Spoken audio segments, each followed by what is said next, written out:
Appamada's programs and facilities are supported through your generosity. Your support really does make a huge difference. You'll find a link for contributions on the website at appamada.org/contribute. Thank you so much.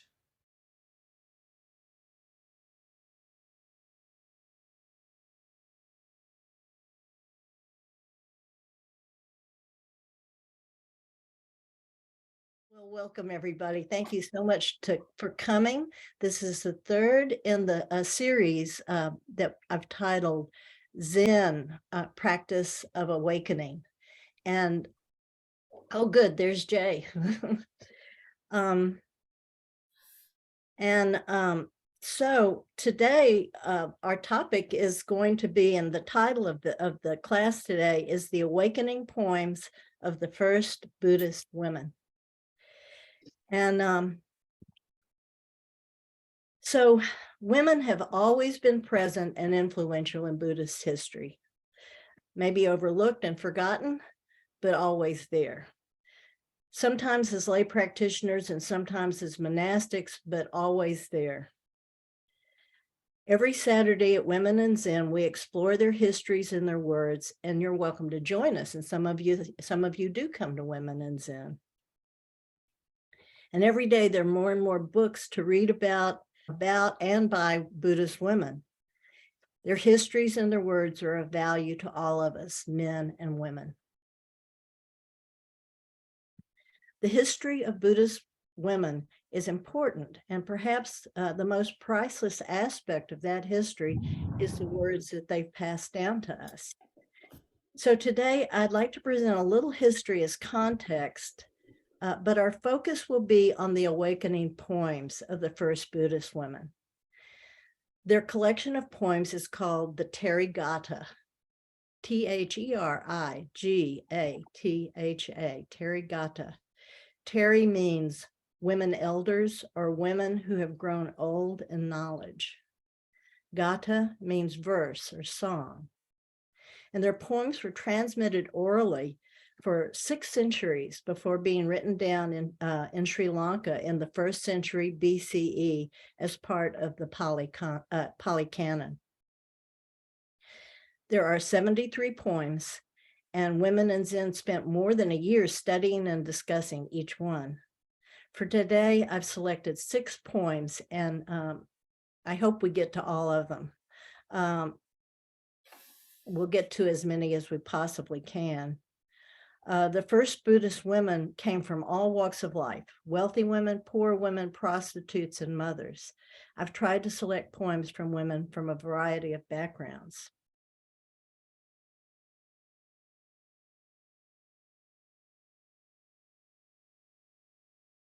So the first section of today's class is going to go like this.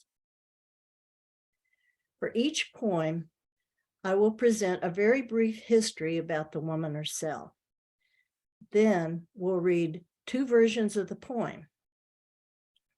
The first version will be a translation by Susan Murcott from her book, First Buddhist Women. Murcott, Murcott, actually, M-U-R-C-O-T-T. First Buddhist Women, Poems and Stories of Awakening.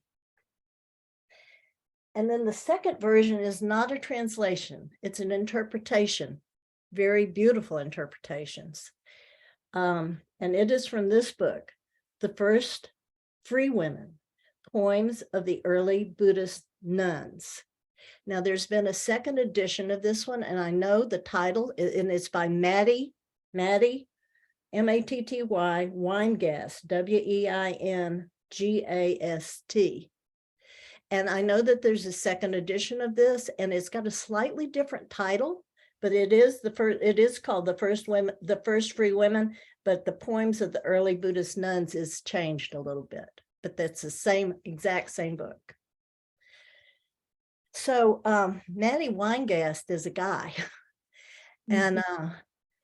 and so he talks a little bit about people were surprised when he became so interested in the Therigatha. He talked to his teacher about it, Bhikkhuni Ananda Bodhi, And she really encouraged him to look deeply into these poems, into their deepest meaning and their very beautiful interpretations. And I really like, and what we did in Women in Zen is we juxtaposed them together. We had the direct translation. By the way, the original, the first English translation was by Caroline Rice Davids. Caroline Rice Davids. She did the very first English translations, and Murcott's translations are based on her, on those first translations. So after each version, we're going to sit quietly for a minute just to give it a little time to settle in. And then we'll do the same thing after the second version. Wait, sit with it for a minute. And then we'll take 2 minutes to, on your own, jot down any impressions that came up, any questions that you might have, and we'll save that for later.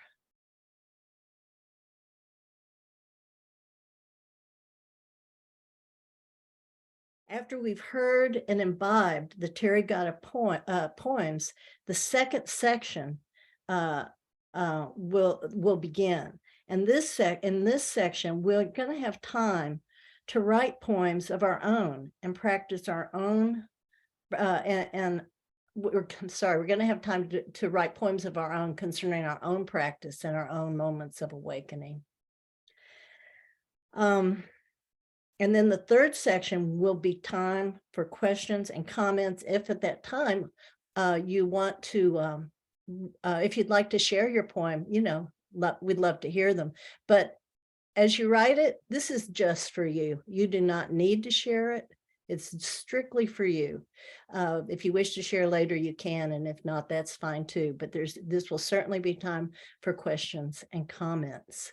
And do be aware we're being recorded, so consider that if you want to read your poem or not. So I think that brings us to the heart of the matter here.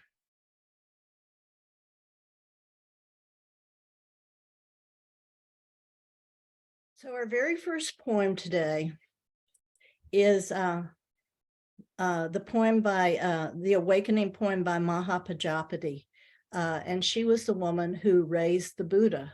His mother died shortly after his birth, and Mahapajapati is actually her sister. So, it was his aunt who raised him. And so anyway, eventually, this is a long story, but eventually the Buddha did leave his home, and then sat under the Bodhi tree, and the famous story of his awakening. And then about 15 years later, he returned home and to reveal what he had discovered to all the people of his family. And a couple of them followed him back to the Jedi Grove to practice together, his son and his cousin. But I can't remember if the women actually asked him at that time if they could come or not. I don't remember that piece of it.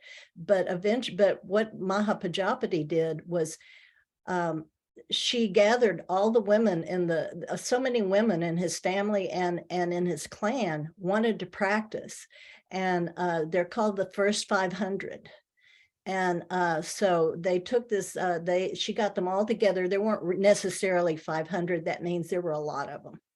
And so they got together and they walked all the way to where the Buddhists and the monks were practicing. And Ananda, his primary disciple, they got him to talk to the Buddha for them. 3 times Ananda asked, can they become nuns? Can they stay in this monastic life here with us and practice? And the 3rd time was the charm. Buddha said, no, no, no. It was culturally not conceivable.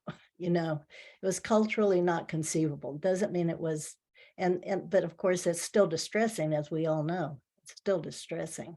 So the 3rd time, the Buddha, he did agree that a woman could be enlightened. It wasn't that, And so on the third time, he agreed that they could stay and practice together. They had to follow all of the current monastic rules, and then there were more. There were more for women. So that can be part of our discussion, perhaps. But I think my feeling about it is that they looked at it like, yay, we got a foot in the door. I think they saw it as, we're here and we can practice, and they were very devoted women. So we're going to start with the Murcott translation, Kim. Okay. Would someone like to read her poem? Okay, I see Jay. All right. Homage to you, Buddha, best of all creatures, who set me and many others free from pain. All pain is understood. The cause, the craving is dried up. The noble eightfold way unfolds. I have reached the state where everything stops. I have been mother, son, father, brother, grandmother. Knowing nothing of the truth, I journeyed on. But I have seen the blessed one. This is my last body, and I will not go from birth to birth again. Look at the disciples all together, their energy, their sincere effort. This is homage to the Buddhas. Maya gave birth to Gautama for the sake of us all. She has driven back the pain of the sick and the dying. Okay, that's Murcott's translation. Now we'll sit. Now we'll sit for a minute.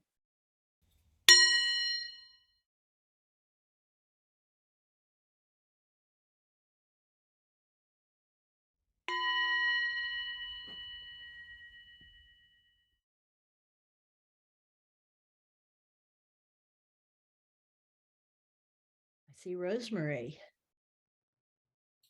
Mahapajapati, protector of children. I know you all. I have been your mother, your son, your father, your daughter.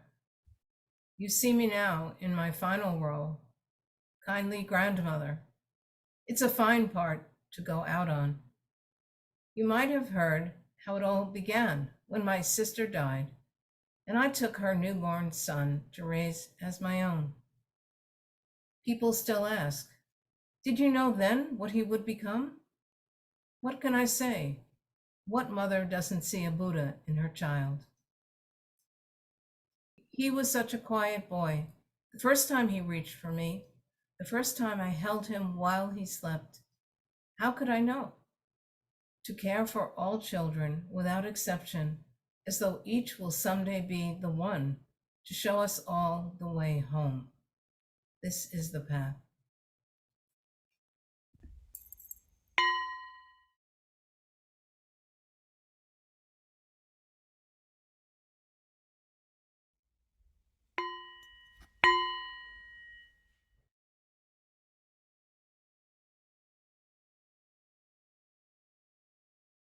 So now take 2 minutes to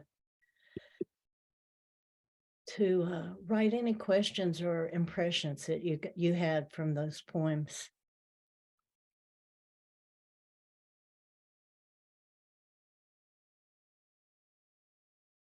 Okay, moving on to Mitta.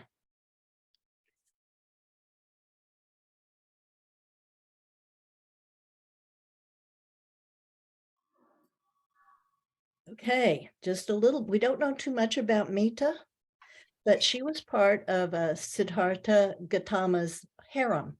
He did have a harem, quite a few women in the harem. And she was one of them who followed Mahapajapati and became a nun, one of the first nuns. Mm-hmm. So the translation in Murcott. Would someone like to read that one? Okay, hey Lisa, go ahead. To be reborn among the gods, I fasted and fasted every 2 weeks, day 8, 14, 15, and a special day. Now with a shaved head and Buddhist robes, I eat 1 meal a day. I don't long to be a god. There is no fear in my heart.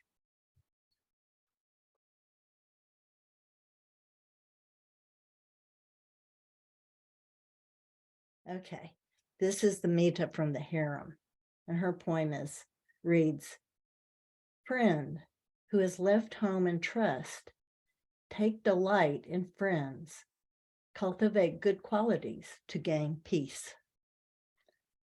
So I'm not going to ring the bell. 1 minute.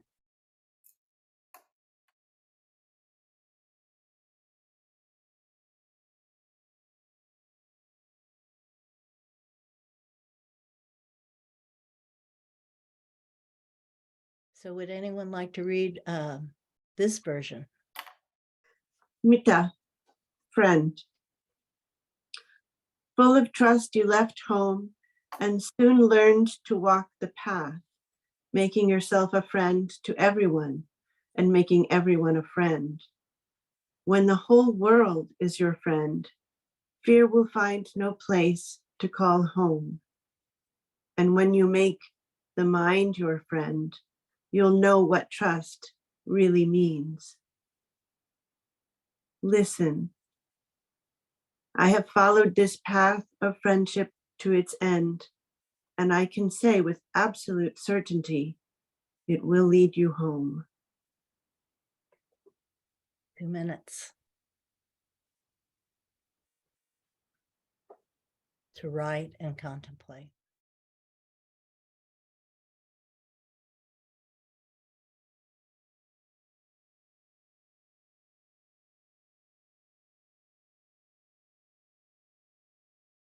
Okay, time to move on to the next poem.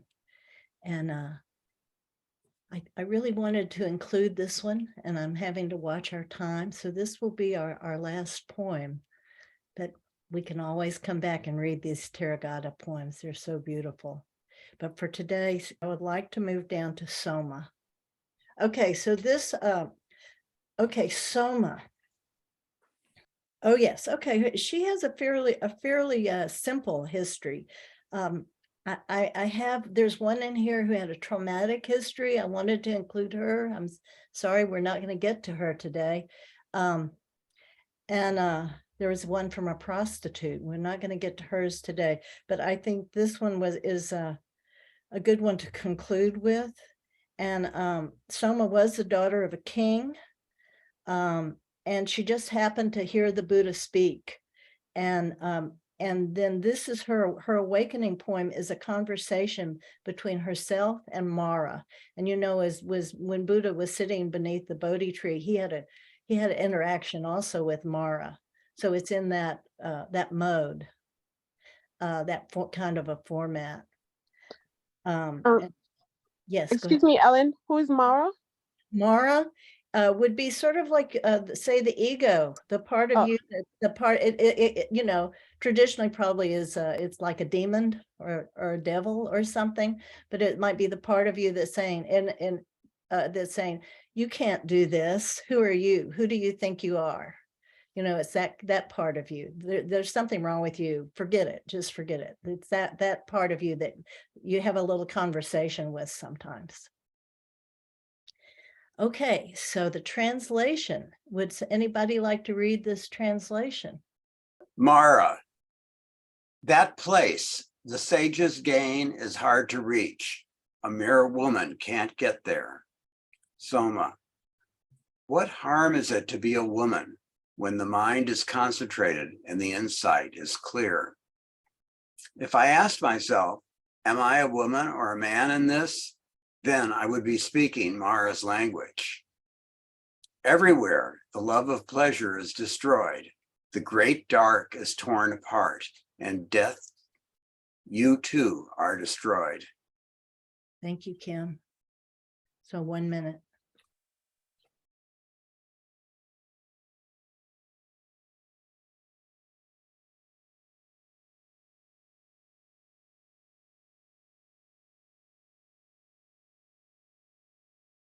Okay, so now for Matty Weingast interpretation. Is there someone who hasn't read who would like to read? I'll read, Ellen. Okay, great, Nelda. Soma, happiness. He said, how could a woman who knows no more than how to cook, clean, and make babies, possibly reach the further shore. It's moving too much, Kim. Thank you. Possibly reach the further shore, on the way to which so many good men have drowned or turned back. I said, the mind is neither male nor female. When directed toward the arising and passing away of all things, it easily penetrates this mass of darkness. Be serious. What's a few inches of meat compared to the immeasurable reaches of the liberated mind? Oh, So to sit with that for a couple of minutes, contemplating, writing down any questions or comments you might have, and then we'll move on.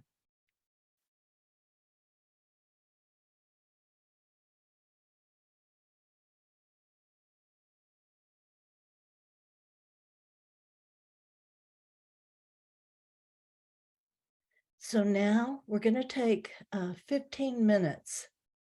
And in this time, you can write your own poem. I would recommend sitting. You may want to sit on your own a little bit before writing it, but it's up to you. This is your time to write your poem. So.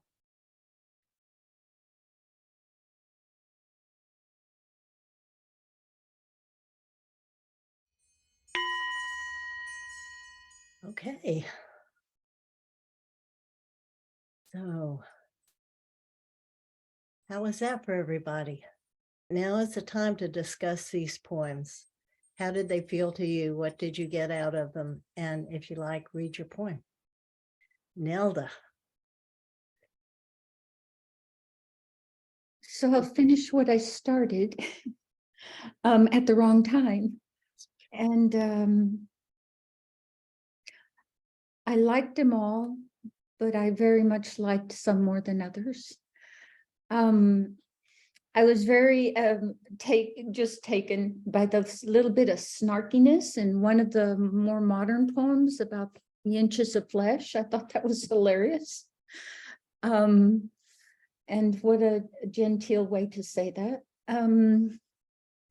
And what I started saying is the one that really struck me of all of them, truly, even after we read them all, they were all lovely, was the second version of Mahapajapati's poem. It just really struck me. And it also raised a question, but I'll ask the question at the end. And my heart feels simply, so my words are simple. And I didn't sit and write a poem. I just wrote it more neat, what came up then more neatly. And so here's what I wrote right after you read that second version. I wrote something called Through a Child. And it reads, to truly know children, my own, her own, all children as one's own, and to know the child within each of us, the innocent and awakened in all of us, to glimpse the Buddha's heart through the heart of a child, every child, young and old. This is the path. And so I just loved how that poem took me to a knowing that if we see beyond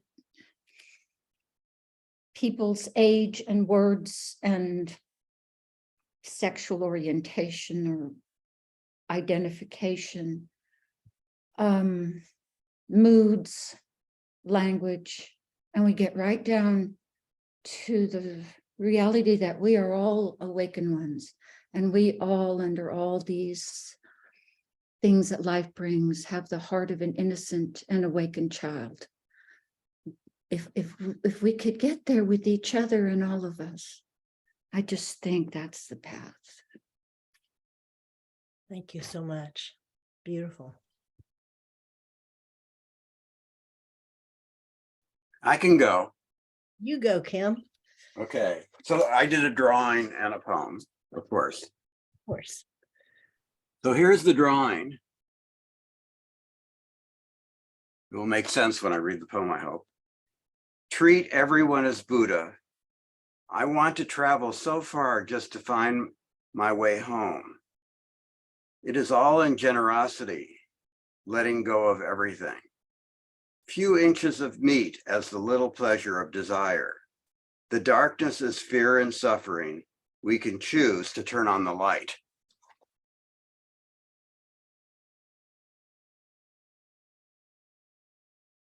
Kim, could you read that again?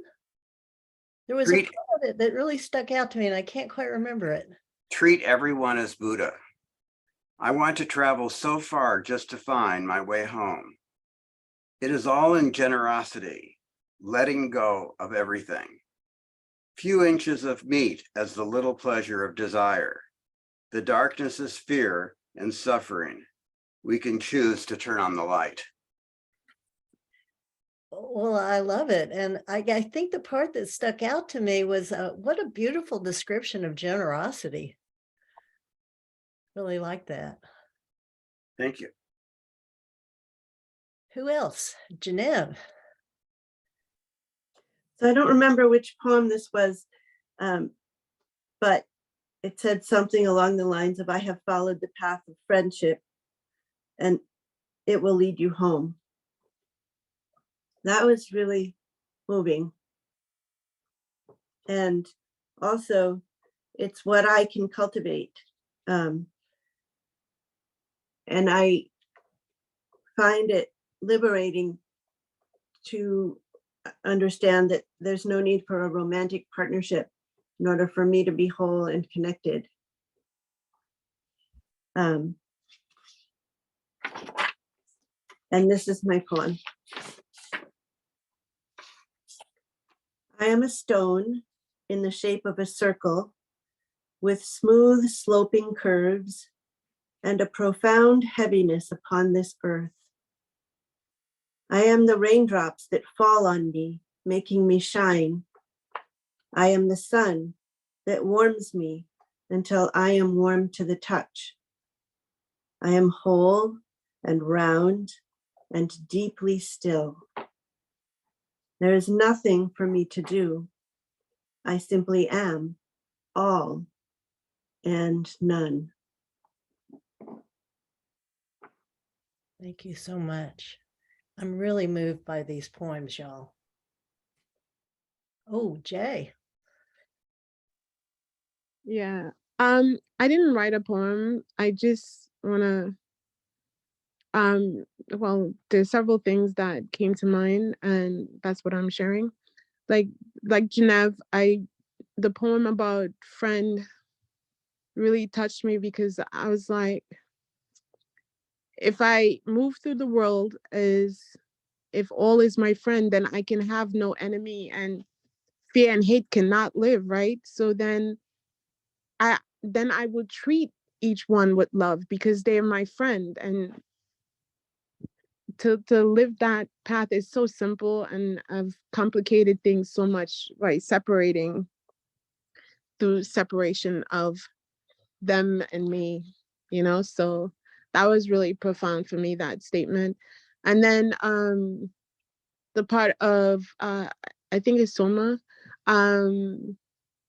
where this is my last life, this is my last body. Is that Soma or man? No, I think it's Soma. Anyway, whoever it was. That's Mahapajapati. That's Mahapajapati, I think. Okay. Yeah. Okay. So, and I'm like, and of course, in my head, I thought about Mary and Jesus and Muhammad and his mom, and thinking, did they have that thought that this is my last life because I have given birth to this person and I have 2 children? And do I think that, like this is my last life? But I do believe that nothing dies and everything is recycled. And when I come back, I'll be in a tree and, and I'll bear fruit and somebody would eat me and it's a circle, and then I'm gonna, so it's that thought of the recycling of life that came to mind on that aspect. And finally, the division of Soma is neither male nor female. And again, that division that creates so many complications when we're really just unique expressions of one thing, you know? So those were my thoughts. Thank you. Thank you, Jay. I see Becky. I didn't write a poem, but many of the things that people have picked up through the poetry has been really good, and I'm glad that you're not using the 1903 translations directly, because I think the language of it confuses the meaning of it for us often. So I just wanted to say that part about all of the poems, and I really, you just really chose wonderfully, Ellen. So, Yeah, thank you. but what I did was I just kind of wrote my yesterday, like some of the highlights of my yesterday, and they're not a poem exactly, but that's what's with me this morning anyway. So yesterday I walked through these halls to the abode of my dear friend to salve her red and cracked hot calves and feet. Softly I was singing. Anyway, I can't read my own writing. It's okay. Yesterday, oh, wait a minute. Never mind. Somehow this is all working, Becky. What? Somehow this is all working. I'm hearing it as a poem. Anyway, it had to do with singing, "May your body be at ease," as I was walking through the hall. We talked and laughed, appreciating each other. Yesterday, I gathered my 99-year-old blind table mate to go to a concert with traditional ancient Chinese instruments in the main lounge, and she delighted in the sounds of her ancestors. Yesterday, I walked outside and my 91-year-old table mate was waiting for her daughter to visit. We talked of food cooked with love. She said of herself, "I am too old." She said to me, "I like you, you see me." Yesterday, I returned to the halls. As I returned to the halls, and I asked Stephen how he says his Chinese name. He wrote it out for me in Chinese and in our alphabet. I didn't come up with the word there. And he said, "I like you, you hear me." I didn't write the rest of it yet, but it was such a profound day yesterday in so many ways. And the affirmations that people spoke to me in terms of what I had sensed of what our connection was. It surprised me that they said it so directly, and yet then I just heard, Flint saying, "What do all people need?" We need to be seen. We need to be heard. We need to be loved. And it just filled me up so much. So I didn't finish the writing of it, but it was really wonderful. And this poem about friendship, because I keep knowing so totally the fact that I can be here doing this is because all of you and our friendships. So that's part of what I'm for as well. Thank you so much, Becky. And Lisa, we haven't heard from you. Would you like to read your poem or not? And one way or the other, what were your impressions of the poems? Questions? The poems. Let me see. What did I write? I did write something. I'm not sure where it's ended up here. Yeah, I don't know. I got kind of off into thinking about history. The word disciple jumped out at me, and I thought of Christ and the historical context of all these religions rising up in times where things are violent. There was a lot of war and death, and just how similar what these women were saying were similar to what Christ is saying, which is love. And yeah, my poem is not really terribly deep. Just a cat lays across my lap. She relaxes into the crevices of my legs. I too sit in the lap of a kindly God who envelops and holds. So I guess the poems just brought up the idea of religion and spirituality. Yeah. Appreciate I love it. the image of the cat. Yeah. Sounds pretty deep to me. Oh, well. Okay, thank you. Thank you, Lisa. Find it now.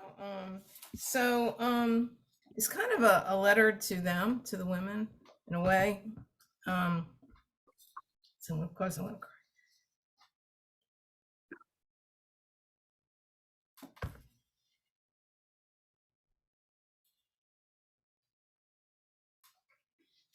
Okay. Oh, women of long ago, you show me your strength, your tenderness, your courage to follow this path, to free yourselves of other ways, to value refraining from old ways, to be free through refraining. And oh, to cherish friendship, to see Buddha befriend all and see a friend in everyone, to show us that fear cannot grow on this ground of friendship. My gratitude for your lives and the beauty and instruction of your poems is immense. May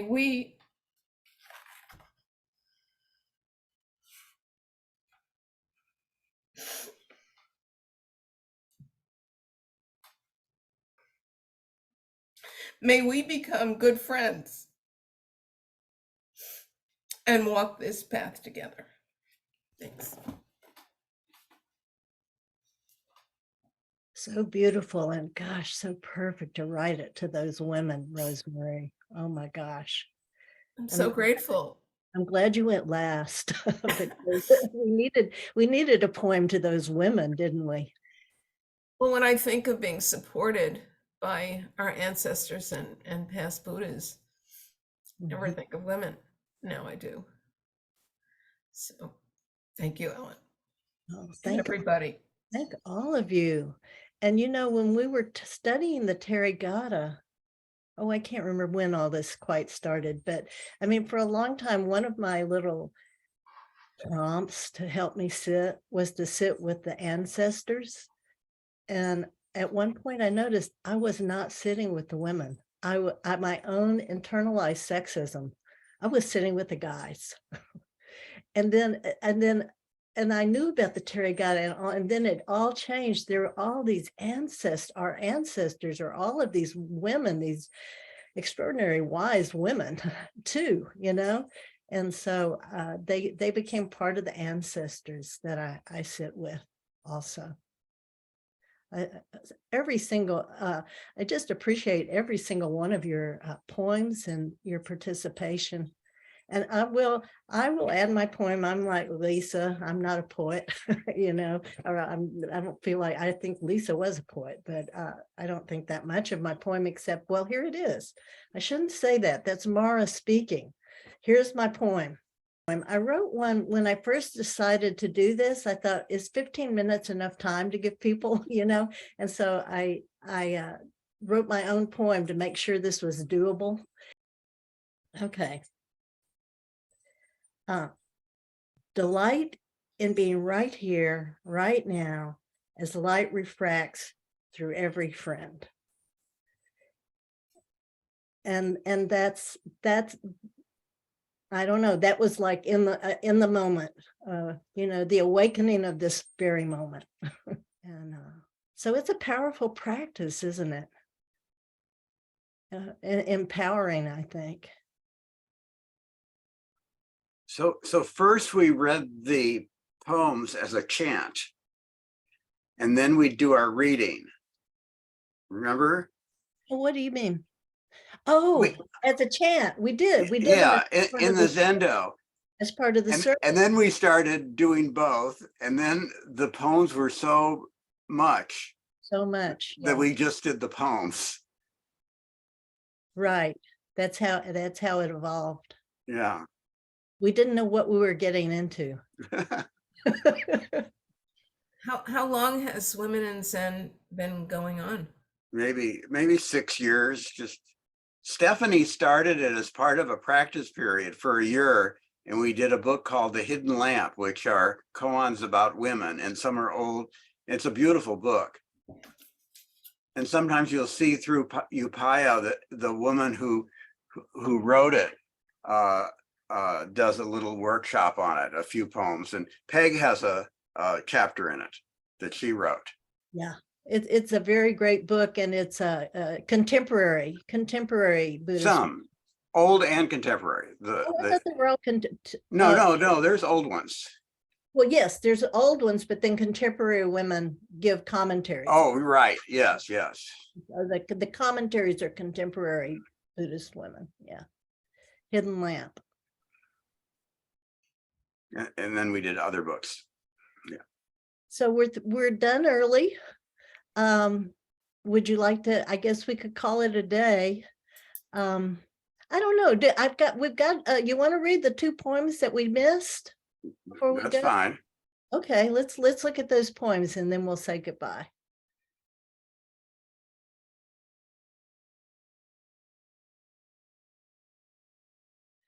Okay, Vimala. Okay, as I recall, Vimala, I believe, is the young prostitute. Her mother was a prostitute and she was a prostitute. And she met one of Buddha's disciples in the town, actually tried to seduce him, and he was not seducible. But he spoke to her, he gave her some of the Buddha's teachings, and she became one of the nuns. And this is the translation, the Murcott translation. Okay, I'll read this one. Young, intoxicated by my own lovely skin, my figure, my gorgeous looks, and famous too, I despised other women. Dressed to kill at the whorehouse door, I was a hunter and spread my snare for fools. And when I stripped for them, I was the woman of their dreams. I laughed as I teased them. Today, head shaved, robed, alms wanderer, I, my same self, sit at the tree's foot, no thought, all ties untied. I have cut men and gods out of my life. I have quenched the fire. And then Matty's. Would somebody else like to read Matty's? I'll do it. Vimala, the Virgin. My mother taught me how to sell my youth for money and some sense of power, just as her mother had taught her. At our front door, I answered the calls of passing men with well-rehearsed lines, laughing and lightly running a finger along my neck and breasts. A hunter with a baited trap. Now I spend my days sitting at the foot of this tree, wearing only a shaved head and double robe. The legs of this naked mind spread wide open, ready to welcome whatever comes. I like that one. You know, the part about the minds spread wide open.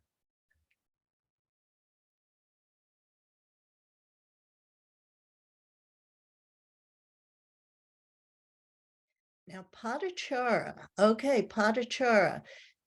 She was a very well-respected leader among the nuns, and she had a very traumatic life. She was from a Brahmin family, But she refused her arranged marriage. She fell in love with a servant and married him, and they were very happy together at first, and they lived remotely away from her parents. And then when she had her first child, she wanted to be back near her parents for the support, of having this baby. But on the way, they didn't make it. She had the baby on the way. Her husband helped deliver the baby. So then she and the baby and the husband lived together happily for a while. But when the second child was born, they set out for the parents' house again, and the husband was bit by a poisonous snake and died. And she was left in a storm to give birth alone. And so then there she was with this newborn and her little child, whom she had to shelter from the storm with her body. And then the next day, she decided to set out and go to her parents. And what had been just a little creek was now in flood stage. She could get across it, but it was difficult, and she was weakened. So what she did is carry one child across, and then went back for the other.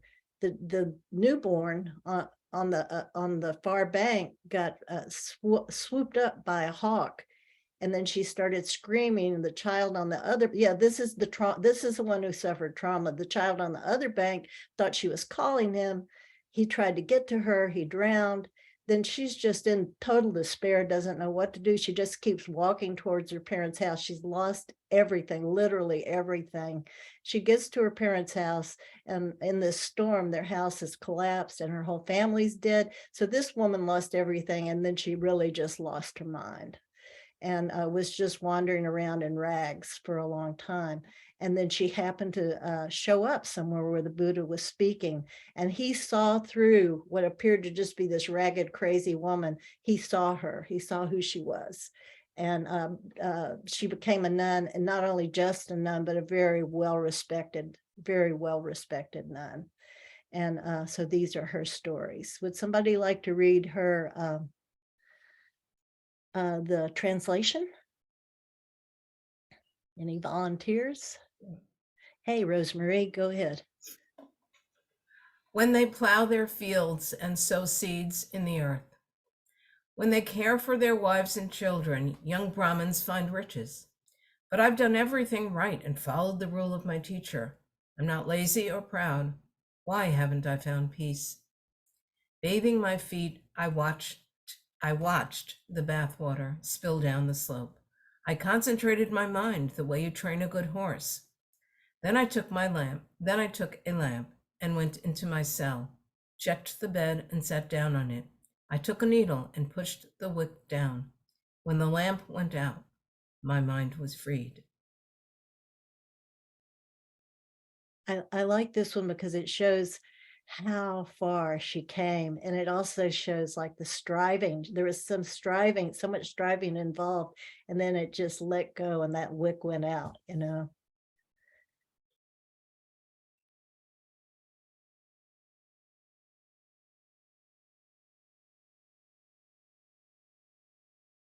Somebody want to read the interpretation? Yeah, Lisa. Patachara, wandering robe. Farmers turn up the soil, plant seeds, and wait. All by itself, water pours down from the sky and turns earth into food.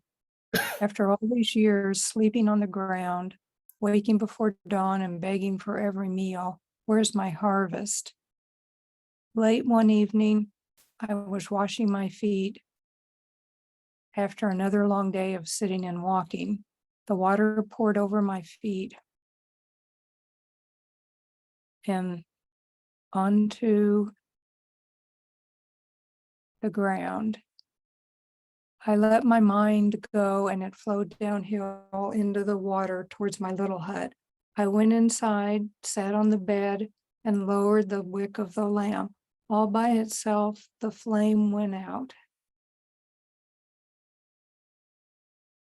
So any questions or comments about those poems before we close?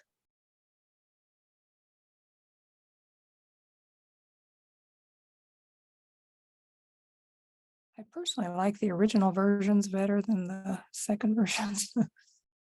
Yeah, we found that in Women in Zen that sometimes we'd really like the first, sometimes we prefer the first, sometimes we prefer the second, you know. Well, all of you, thank you so much. I've loved being here with you today. I've loved hearing what you had to say. I've loved your poems. And well, that's the end of our classes. So anyway, it's been great. Thank you so much. So what we did find is that different translations informed, we got to understand better Yes. by reading the different translations. There were things that we were missing in one and then we got it from the other. Yeah, actually, we would read Caroline Rice David's. We also read hers in that sort of archaic language. And then we'd also read Murcott, and then we'd also read Matty. So it was great. But anyway, thanks so much. Enjoy your day. Thank Thank you, you, Ellen, for the whole Good thing. talking, Ellen. Yeah. Thank you. Thanks. Bringing Thanks, everybody. Beautiful. you so And- much. Thank you. Okay. Ellen, I just wanted to say also thank you for the broad spectrum of women, you know, from all these variety of voices that you shared with us. It wasn't one dimensional, you know. So I really, really appreciated and loved that, the variety. So Jay. yeah. I appreciate the fact of it, that Yeah. they actually were from different walks of life. So, Yes. I Yes. appreciate that people kept those poems alive orally for 600 yes. years. yes. Yes. And they got written down in the Pali Canon. They're official. All right. Bye, guys. I Take got it. care. Bye. Bye-bye. See you soon.